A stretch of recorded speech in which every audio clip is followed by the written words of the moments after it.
Hey guys, welcome back to my channel. It's your girl Treasure, and today I have a bone to pick with hyBe. We need to talk about Katseye because I am tired of watching these girls' talents go to waste. These girls can sing, they can dance, and they can perform like no other group. But hyBe and the bad choices they are making people forget just how good these girls actually are. Let's get into it because this conversation needs to happen and needs to happen now.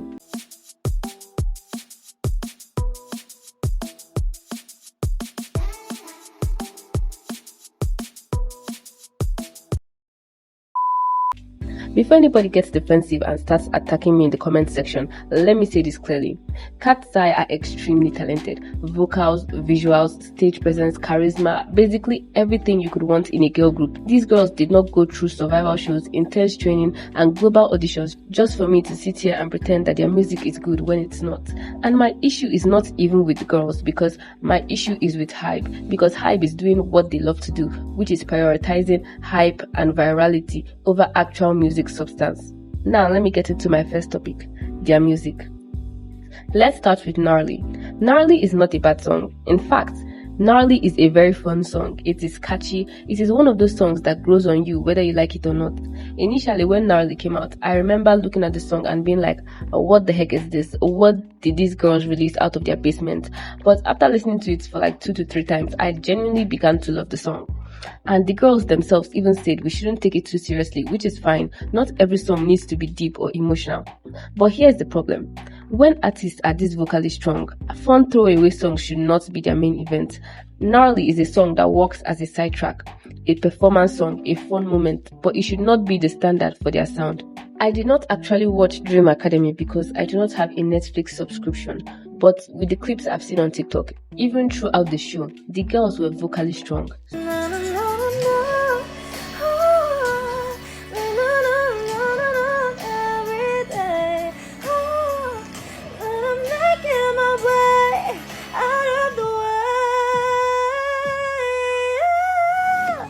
So their vocals is not even a question that should be on the table because it has already been tried and proven that they have very strong vocals. But now let's talk about Internet Girl, because this is where I genuinely got confused. A few days ago, Katseye released the studio version of their song Internet Girl, and the internet, including me, had a lot of opinions. The song Internet Girl was first premiered by Katseye during their Beautiful Chaos tour on November 15th of 2025 on the first day of their tour. The song was low-key tolerable. Well, I'm just lying. The song was as tolerable as nails scratching on a chalkboard. But when the studio version was released, all hell broke loose. Haven't you heard I'm the internet girl? I'm getting out of here. Eat zucchini. Eat zucchini. Genuinely, what is this song about?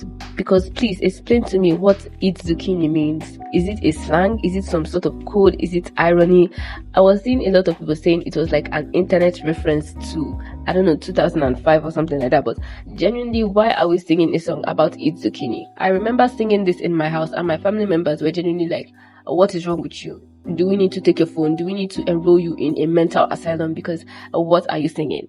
And I'm not going to lie to you and say the song is not catchy. The song is catchy. I have been dancing non-stop in my house. But that doesn't mean the song makes sense. And then there is now that part of the AI baby vocal saying, I'm getting out of here. Like, what? Me too, I'm getting out of here, because what is that? Whose baby is that, and why is she in the song? Why are we genuinely doing this? Why are we leaning so heavily into this weird, ironic, chronically online aesthetic when these girls can actually sing? I feel like hyBe is trying too hard to be internet friendly instead of musically intentional. Like they're chasing memes, TikTok clips, and viral moments instead of asking, does this actually showcase the talent of the group? Because let's be honest, Internet Girl does not even highlight their vocals in the slightest. It does not highlight their artistry. It doesn't even have a clear message. Like, listen to that song now and tell me, like, what do you think the aim of the song is? What is the song actually talking about? Because I have listened to the song and I am not getting the message that is trying to be passed across. It's not like Katseye hasn't proven that they can make good songs, because just take a look at their other songs like MIA, Gabriella, My Way, Mean Girls. These are genuinely good songs and their vocal talents are highlighted in these songs. They were literally nominated for a Grammy in just 1 year. They performed at Lollapalooza, they performed at Mama, and are even scheduled to perform at Coachella. hyBe knows how to make good music. We've seen it. Like a lot of their groups make good music, like Les Seraphim, Islet, many other groups. I stand a lot of hype groups, but this hype X Geffen collab and whatever they're doing with Katseye does not seem to be working. So why does it feel like Katseye is being given songs that are more about aesthetics and shock value than about actual quality? Compare Internet Girl to a song like Bite Me by Enhypen or even Tic Tac by Islet, which is supposed to be a fun song as well. You're not going to say it really holds up, and it's not because the girls aren't talented, but it's because what is this songwriting? What is this song? I understand giving them fun songs every once in a while because not every time you have to be serious. A lot of people were like, they were expecting us to react to Internet Girl the way we reacted to Gnarly, which is we listen to it, after a while we start loving it. But no one is genuinely having it this period because we're like, we know you guys are talented, and why is it this type of music you guys are now releasing? This is especially frustrating because Katseye is still a new group. This is the stage where you're supposed to establish the identity, the sound and longevity of the group, not confusion and bad songs. I'm not saying every girl group and their music needs to be serious or deep, and there's a difference between experimental and directionless music. Right now, it feels like hype is experimenting with these girls, not for them. Katseye deserves music that challenges them vocally, music that makes people say, oh, these girls are here to stay, not making people argue about zucchini lyrics on Twitter. My sister genuinely asked me, what do I see in Katseye? And I have stan Katseye since they came out. The day they announced a girl group named Katseye is coming out, I was present, I was locked in. But now, I couldn't defend the song to my relatives because I cannot even explain what I'm listening to. I tried my best to make it make sense. I tried my best to justify the song, but I literally could not. I could not justify this music. If hype doesn't correct the direction they're going in, they risk turning this very promising girl group into a joke, and that would be the real tragedy. Now let's move on to topic 2. Chronically online but poorly media trained. Another thing we need to talk about is how chronically online Katseye are, and I don't even mean that as an insult. Katseye as a group are very internet aware. They know memes, they know jokes, they know what's trending. They talk like people who are on Twitter, TikTok and Weverse 247. What the heck? What the heck? What the heck? What the heck? Oh my, what the heck? Got some blue going on. Got some blue going on. Some blue going on. Got some blue going on. Raise your ya ya ya. Raise your ya ya ya. No, it's so annoying. Just they want to hear you. Raise your ya ya ya. Raise your ya ya ya. Raise your ya ya ya. Ballerina cappuccina. Ballerina cappuccina. Wait, what is that? What are you talking Ballerina about? cappuccina. Me, me, me. Ballerina cappuccina. Me, me, me, me. Look at all these chickens. Look at all those chickens. But here's the issue. Being chronically online doesn't mean being media trained, and hype seems to be confusing the two. Because despite how online these girls are, they keep getting dragged into controversies that could have honestly been avoided with just a little guidance. And before anyone says it, no, they are not meant to be role models for anyone. They are not forced to be role models for little girls or adults, or to be forced to be role models for anybody at all. I'm not saying that. But when you are in the public eye, especially at this level, you do have to be conscious of what you say, how you say it and where you say it. Let's start with the Lara situation. Lara said she found Will from Stranger Things attractive, especially a scene in the ending of season 5 episode 4, which is a very normal and harmless statement. But all of a sudden, people started attacking her and calling her out, saying, why are you calling a Zionist hot? And here's the thing, Lara was not wrong. Most people didn't even know Will's political beliefs, and by Will I mean Noah Schnapp, the actor who played Will Byers in Stranger Things. Heck, I did not even know that Will was a Zionist until it was mentioned when the Lara controversy was going on. She was reacting to a character on a show and not making a political statement. Because she's a public figure, the internet then decided to project the intentions that she was supporting him as a person and not his work. The hate got so much that she had to come out and clarify that she did not know his beliefs before making that comment, and she was just speaking about his role on Stranger Things and not speaking about him as a person. This entire situation should not have escalated the way it did. And then let's talk about Yoonchae. Yoonchae has been labeled homophobic by some fans because whenever conversations surrounding LGBTQ topics come up, she usually stays quiet. that's it. No statements, no hateful comments. She was just silent. Katseye is super smart by clearing up these negative rumors that started about one member of their girl group who was catching homophobic allegations. So Katseye is deciding to reclaim the narrative from this very awkward VMAs interview they did, where the news outlet Logo asked them to give a message to the gays, and they all screamed, "We love the gays!" except one member who did not say a single thing.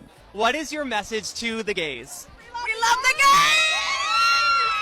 So of course the internet teases her saying Yoonchae doesn't love the gays, she doesn't have a message for the gays, she does not give a fuck, and she's standing next to the two LGBTQ members, Megan and Laura. And then there's another video where the group shouts, "We love the gays," and Yoonchae does give a heart this time, but then the look she gives is like they're forcing it out of her and she is dying on the inside. People were saying she's Millie Bobby Brown, which we cannot do that with Yoonchae, she's too innocent for that. So to save Yoonchae from the homophobic allegations, they recreated Mariah Carey's Rainbow album cover and reused their audio saying, "We love the gays," and this time Yoonchae put her whole heart into it. She screamed it. Both of her arms are around Laura and Megan. What is your message to the gays?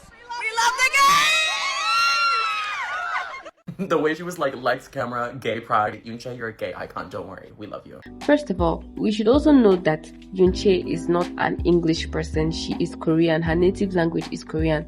So she might not have understood everything that was being said at that exact moment, but somehow the internet decided that silence equals homophobia, which is actually a very dangerous way to think. As someone who has been in the K-pop space for about 6 years now, take it from me that most idols dodge and avoid any questions related to their sexuality, like that guy in the Matrix dodging that bullet. And before the Katseye are not K-pop commenters start raging on their keyboards, I know Katseye is not K-pop, but Katseye is a K-pop adjacent group because they are also related and affiliated to hyBe, which is a K-pop company. And while not all the rules that apply in K-pop applies to them, some of them still do. And also, Yoonchae is Korean, in case you didn't know. And Korea is a very conservative country, so it makes sense that she doesn't want to speak on sensitive subjects like this. And also, during a TikTok they made during Christmas time, she actually joined her members to shout, "We love the gays." I do not think that Yoonchae is remotely homophobic just because she chose to stay silent during this period. And also, it was most likely that she was zoning out in those concert clips that were circulating around the internet. In the concert, she was seen looking out into space while her members were parading around with the pride flag. She was probably zoning out and not just being blatantly homophobic. But of course, the internet is always going to have a different opinion. Not everyone is comfortable speaking on every topic. Not everyone processes things publicly. And not everyone owes the internet a declaration on every issue. Yet, because there is no clear guidance or boundaries set by the company, the fans feel entitled to label her based on their assumptions. But now, let's get into Daniela and the Playboy Katseye controversy, which is the most recent one. Daniela has openly said multiple times that she likes Playboy Katseye's music, and that his music helped her during a hard time in her life. Crying, I'd be like, "You literally like saved my life." Like I would say that. Loves to collaborate with Playboy Cardi. I say this every single interview. He's just like my favorite rapper. Playboy Cardi. Sorry, just have to mention him. We actually listen to a lot of like rap. Like Danny always says, Playboy Cardi. I gotta say Playboy Cardi. I love my Playboy Cardi. I have two. Playboy Cardi and top 3 rappers ASAP. Playboy Cardi. I absolutely love Playboy Cardi. Ew. What's Playboy Cardi? Opium. Vamp for life! Vamp for life. Yeah. Vamp for life. Playboy Cardi. She has said this on various shows, interviews, and appearances. Now, the issue isn't her personal experience. K-pop saved me at some point in my life because I was bored out of my mind during Corona period. The problem is that Playboy Katseye is a very controversial figure with a long list of problematic behavior. And because Daniela keeps openly praising him, or rather his music, people interpret it as endorsing everything he's done. And again, this is where media training matters, because nobody is saying she can't like his music, but repeatedly bringing it up in public spaces is bound to spark backlash. And this is the pattern I'm seeing. These girls are online enough to participate in internet culture, but not protected enough to navigate it safely. Now, the third topic, the oversexualization problem and lack of protection. This is something people get very uncomfortable discussing, but it needs to be said. Katseye is oversexualized. Now, before anyone twists my words, yes, Katseye is a girl group, and yes, all of them are adults now. Yoonchae recently turned 18 on December 6th. The ages of the other members are Manon is 23, Sophia is 22, Daniela is 21, Lara is 19, Megan is 19, and Yoonchae is 18, as I said. But the issue is that even before she turned 18, the group was already styled and marketed in a very sexual way. Revealing outfits, highly suggestive choreography that involves twerking and shaking their butts, performances that lean heavily into sex appeal. And I don't think that's great for a group made of very young adults, especially when one of them was still a minor at the time. I know that if this was a purely K-pop group, the amount of backlash they would have been facing is insane. And while I'm not saying they should be facing any backlash, I'm just saying that you still know it's inappropriate to be wearing minors this type of outfit. Now, to be fair, Katseye has spoken openly about having creative freedom. They said that they get to choose their outfits and have a say in their music. There's even a clip of them during styling where Daniela asked for her crop top to become shorter. Even Lara chose a revealing outfit during her Diwali festival, which she slayed, by the way. I'm not going to comment on the conversation as to if it was inappropriate to wear that to a religious festival because I am not Indian and I'm not very well versed in their culture and ways, so I'm not going to comment on that, but I'm just going to say Lara slayed that outfit. So I'm not here to say the company forced them into this. I understand that some or even most of these choices were made by the girls themselves, but here's where my issue comes in. Creative freedom does not cancel out the company's responsibility. At some point, the company has to step in and say, okay, we need to protect you. Especially in an industry and internet space where young women are constantly objectified and scrutinized, because irregardless of whether their outfits were their idea or not, the reality is that the consequences don't fall on the company, they fall on the girls. If someone is being criticized, it is the girls that are being criticized. Deepfakes have already been made of the girls, and no, I'm not blaming hyBe for the existence of said deepfakes. Those are the works of very disturbed individuals who think it's okay to sexualize people without their consent. The responsibility lies fully on the people creating them. However, I do think the company should be doing more to protect the girls publicly and legally. Stronger statements, clearer boundaries, visible actions like investigating the sources and pressing charges. Because silence from management often feels like permission to the worst parts of the internet. I saw a video on YouTube where someone was saying that they have seen and they have come across several pages where people are sharing inappropriate photos of Yoonchae, and at that point she was still 17, which means she was still a minor. So that was basically child. And I don't know if the company was doing anything to stop it, or maybe the pictures were coming up at such a alarming or huge rates that the company were not able to stop it. But this is what I'm saying. The oversexualization makes people feel like they have the freedom to make this type of images, and irregardless of if they were oversexualized or not, I know disturbed people will still make such images, but I'm saying the company needs to take more responsibility and try to look after these girls a bit more than this. You can't market a group in a sexualized way, place them in a hyper online space, give them minimal protection, and then get surprised when things go wrong. And again, this is not about policing what young women wear. I literally wear short outfits to go out. Like, it's not me saying they should not be wearing short outfits or they should not be dressed in a particular way. This is not about shaming their confidence or their self-expression. This is about safety. This is about recognizing that these girls are still very young. They are still navigating fame and they are still learning how cruel the internet can be. One mistake can ruin someone's career, especially if you're a woman. hyBe should not just be giving them creative freedom, they should also be giving them protection, because talent without protection is just exploitation waiting to happen. Topic 4. The obsession with the members' sexualities. Another issue that genuinely bothers me is the intense scrutiny on the sexual identities of the Katseye members. And this is where I think a lot of fans need to take a step back. So far, this is what we know about the sexualities of the Katseye members. Megan came out as bisexual earlier last year. Lara said she's queer. Daniela has said she's straight. Manon has clearly said her sexuality is nobody's business. Sophia hasn't said anything. And Yoonchae, who just turned 18, hasn't said anything either. And yet, fans are still obsessed and pressing them about it. Let's start with Daniela. For the longest time, people kept insisting that she was a specific sexuality, mostly lesbian. She repeatedly had to come out and say, "No, I'm straight." And even after that, people still joke about it and ship her aggressively with other members and ignored what she is literally saying about herself. This is not representation. This is disrespect. And then there's Megan. Megan came out during Pride Month last year on a live with Lara because fans were constantly asking her what her sexuality was. Happy Pride Month. The shit! Oh, thank you, Megan. You too. Just do it. 1, 2, 3. Guys, I'm coming out. I'm bisexual. Nobody should ever have to come out because they are forced to.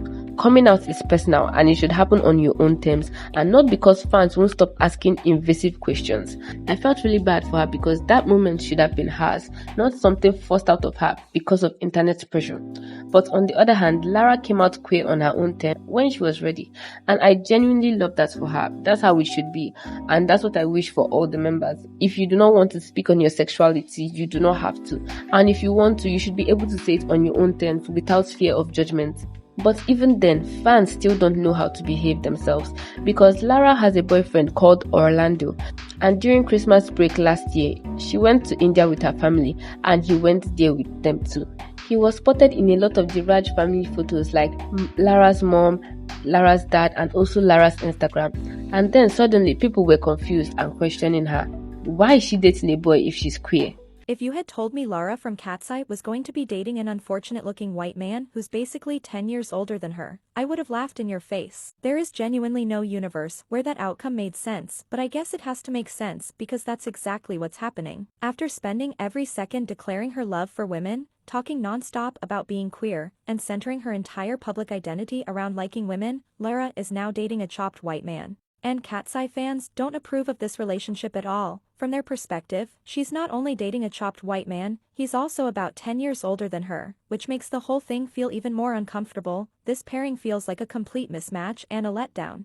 And her fans are not shy about expressing how badly they dislike it. Lara might genuinely have the least strict Indian parents anyone has ever seen, because not only do they approve of their daughter dating a man older than her, they let him fly back to India with her. Her own mother even reposted pictures of them kissing. That said, I don't think this relationship is going to end well long term, but Lara isn't breaking up with her crusty white boyfriend just because people on the internet don't approve. If anything, the more people drag the relationship, the more she's going to post him. That's her man, and she's sticking beside him. Being queer doesn't mean you don't like men. Queer is an umbrella term. Being queer doesn't cancel out attraction to men, and the fact that this even needs to be explained is literally exhausting. I am not part of the LGBTQ community, but I can still understand that being queer doesn't mean you said you were not attracted to men. Lara has also been accused several times of queer baiting. But how can you be queer baiting if you are queer? The concept is just crazy to me. I feel like fans are always looking for something to get pressed about. They're always looking for something to get mad about. Daniela also has a boyfriend, I believe his name is Jonah, and again, parasocial fans won't stop questioning her relationship. This is because fans feel entitled to explanations about who these girls like. And then there's Yunche. Yunche is the youngest. She just turned 18 and she has not said anything about her sexuality. Yet she's constantly being harassed with invasive questions, assumptions and labels. This is not okay. And finally, Manon, who honestly said what I would have said if I was in her shoes. She said her sexuality is nobody's business and people should mind their goddamn business. Why are these fans so hyper-focused on who these girls are attracted to? I thought we are here for their music. I thought we are here for what they bring to the table, what they bring musically. Why are we so focused on who they are dating? I understand wanting queer representation. Representation matters, but representation does not give you the right to pressure people to come out, ignore what they've said explicitly, speculate about minors, or reduce idols to their sexuality, especially when the members themselves have said they feel uncomfortable. This is something I've seen especially in Manon's stance, because I've been seeing so many edits of people saying Manon is lesbian.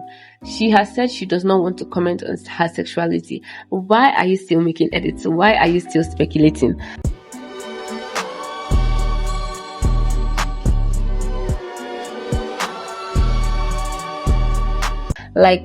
I genuinely do not understand the concept of being so pressed, of feeling so entitled to know who your idol is attracted to. Do you not have a life? Even in interviews, their sexuality is constantly being brought up, and you can literally see that they are tired of discussing this topic. So Laura and Megan, Laura, you shared that you're queer, and Megan, you came out as bisexual. Yes. This is why I love this crowd. It's so supportive. It's the best. Yes. I love it. We love the gays. Okay. Now, this is not something that we often see in the K-pop world, though. Obviously, you guys are bigger than that, but not in the K-pop world. At this point, it stops being support and starts becoming entitlement. Katseye are musicians, performers, artists, not characters for fans to project onto. And the fact that this constant scrutiny is happening alongside oversexualization, weak protection, and poor media guidance makes it even worse. At the end of the day, Katseye's talent is undeniable, but talent alone isn't enough. They need songs that showcase them, protection from toxic fandom behavior, and a management team that actually has their back. If we really care about this group, it is time to demand better, for them and for the music they deserve. What do you guys think? Is hyBe letting these girls down, or is it the fans themselves? Comments below and let's talk about it.